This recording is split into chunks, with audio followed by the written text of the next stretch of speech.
Hi, everyone. Okay, so this is part 2 of chapter 3, and the final piece that we want to talk about. It's the socialization through the life course. We know you guys are in a particular stage of your life right now, right? You're heading into college, you're in ending high school career, going off to college, maybe it's post-secondary schooling, maybe it's vocational. Whatever it is, you're at a very specific stage of your life. We go through something called the life course. Okay. The life course is the stages of our life that we go from birth until death. Okay. Think about it. There are probably very important stages you have walked through that have held some type of process making you the way that you are. So you simply wouldn't be the same person if you jump from 13 to 40 in your life, right? There are very important things that sort of happen during those life stages. Think about it. When you have a baby, when you are still in high school and meeting new people, doing new things. Maybe you're going to different social locations along the way, right? Understand that there are other variables that we need to take into account. Your social class, your race and ethnicity, your gender are all things that might have different experiences throughout these life stages. So we want to make sure that you are fully understanding this from a sociological point of view. There's an historical context. Our parents, our grandparents probably did not go through the same life stages as what we have throughout our generations or your generations, whatever the case is, right? So, what are these life stages? The first is childhood. Childhood is from birth until age 2. Think about it. Back in the olden days, right? There would be pictures of European paintings and stuff where people were dressed up in really time period clothing. Children were sort of dressed as adults. They were working,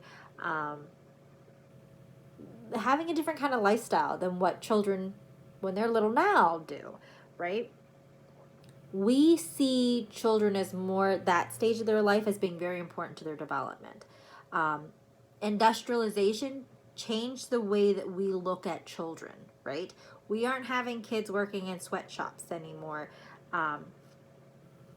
in that sense. Again, ages birth until age of 12, right? Kids are going to school, they're hanging out with their friends, they're sort of postponing being an adult just yet, in that sense. That's really important for us to look at because it's guiding them emotionally and intellectually. It's giving them time to sort of figure out their morals and physically obtain older in that process too.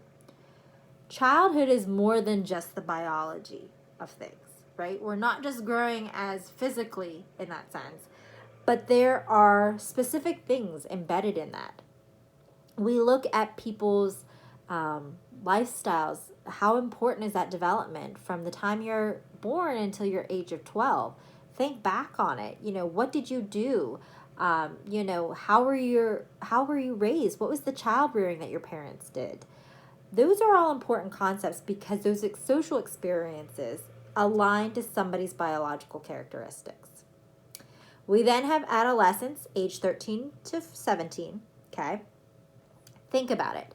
Adolescence is not something new. This is not some type of social invention that has occurred, right?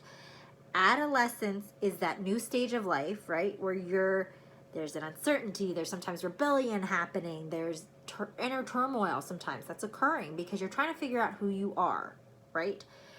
Sometimes there's rites of passages that happen in this. Think about it. What are some of the rites of passages in adolescence? Getting your driver's license, maybe like taking the SATs, maybe like applying for jobs, maybe it's graduating, going to prom, that kind of stuff. Those are all parts of your adolescence that are very important. And we need to utilize that time throughout the life course to figure out our own identity. We develop subcultures in this time frame, distinctive clothing, hairstyles, languages that are important to us. Okay? The next is your transitional adulthood. Here we're looking at ages 18 to 29, right? So this is sort of that stage where after high school, there's a lot of young adults now that are postponing that adult responsibility just yet. Maybe they're going to college. Maybe they're just living at home for a little bit, so that they can save up money before they get their own place and have to deal with all the adult expenses kind of thing of it, right? Maybe they're finding themselves. Maybe you're deciding you're going to go backpacking across the world. Who knows, right? People in this stage are considered neither psychologically adolescents nor are they sociologically adults, if that makes sense to you. At some point, this is a period in which we have extended our youth. Young adults sort of begin to ease into adult responsibilities. They might, towards at a point during that time frame, take on jobs, become a little bit more serious, engage in courtships and rituals, and maybe eventually get married, that kind of thing. The next is your middle years. Here we're looking ages 30 to 65, right? Now this can be broken down furthermore into two different parts. The first one would be your early middle ages. You're looking 30 to 49, right? During this time period, a lot of people are not sure of themselves, right? We can have multiple jobs. We can, figure out what it is that we're doing. You're trying to take on all these different roles. Maybe you're going to be super mom. You're going to work. You're going to raise the kids. You're going to be a good wife. Vice versa, the husband. You're working. Maybe you're trying to help with the family. Maybe you're also trying to coach on the side. Whatever it is, right? Reality sometimes sets in during this time period, right? We begin to realize we have a lack of sleep. Maybe there's too many demands on our plate, that type of stuff. These are all important things during that life cycle. We look at the later middle years. We're looking 50 to 62, right? Here we begin to see that there's health issues and mortality that begins to sort of set in, right? We're not going to live forever. So now all of a sudden we look at, okay, what is it that we still want to do in our lives? What's important for us? We figure out those priorities, those values kind of things. People experience a lot of different stresses. That's why we always say midlife crisis, right? But sometimes we're not comfortable with where our stage in our life is, or maybe we didn't get to do certain things that we wanted to do. So this stage of life is really important for that reevaluation thought process. Do we want a bigger house? Do we want a new car? You know what I mean? Looking at that stage is important. The next one is your older years. Again, you're looking about age 63 and on. You're looking at that transitional older time frame. So 63 to 74, think about it. Back in agricultural societies, a lot of people were not even making it to that age, right? Old age was sort of thought to be around age 40 back in the day. Sort of crazy to think about. Industrialization began to bring on different types of advances: nutrition, medicine, public health, right? We were taking better care of ourselves in that sense, improving hygiene practices and living conditions. So now people are living to these older ages, right? People in good health don't necessarily view 60s as older years. Like they've still got a lot going on in their life, right? So that change in this new stage of life is important for us because it's constantly evolving. We know people tend to retire at age 63. What we're seeing, though, is that people maybe aren't retiring as early as what they used to anymore. Maybe they're continuing to stay in the workforce. Maybe even after they retire, they're still working, doing side jobs and stuff like that. Those are all important for us to look at because these are transitional older years, right? Where it's between retirement and, continuing on with things. We're pushing it, People, of course, are a little bit more aware that death seems more imminent as you get older in life. Not to be sad or doom and gloom kind of thing, right? But it's this idea that our bodies probably aren't going to be the same that we were in our 20s all of a sudden. We might not be able to do everything that we used to do. That's important for us to look at. But what we're finding is people are having new relationships. They're getting married again in their 60s and 70s. They're living healthier lifestyles. They're doing new things. And then, of course, we have the later years, older years, which would be like 75 and on, right?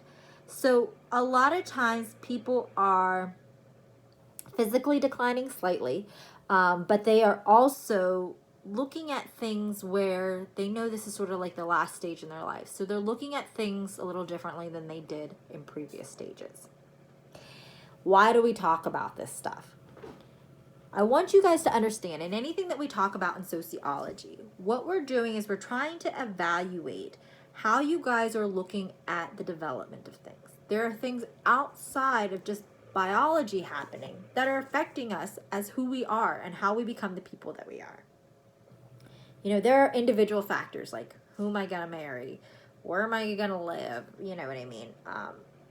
But there are also things that can sort of throw that life course and sequences of things off track. Whether it's trauma and abuse, like we had talked about with the development of children early on. Maybe it's, you know, stuff happens in certain ages, right?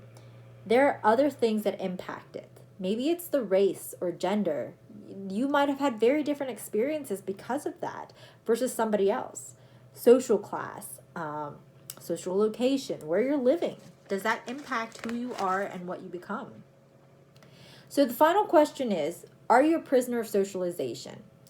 Are you bound by something outside of us?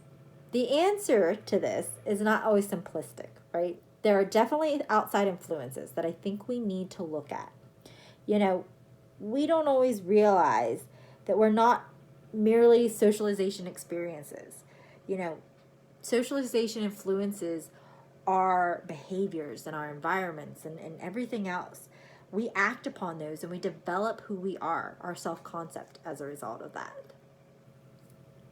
All right, that's the end of chapter 4. Watch the videos, continue to work on your paper. This is a good day for you to just spend a little bit of time. If you have things you need to send to me, go ahead. I'm in and out of meetings today, but hopefully we can connect. If you need me, call or text, email. It's probably better you shoot me a text if you need to get a hold of me, just because my phone is going like crazy. But that way you can figure out how to touch base, and I know you're looking to get some feedback. All right? Hope everything's well. Hope to hear from you guys, and hopefully we'll be back in class on Monday. But if not, check back in on Brightspace because I will have a new video up. All right. Thanks, guys.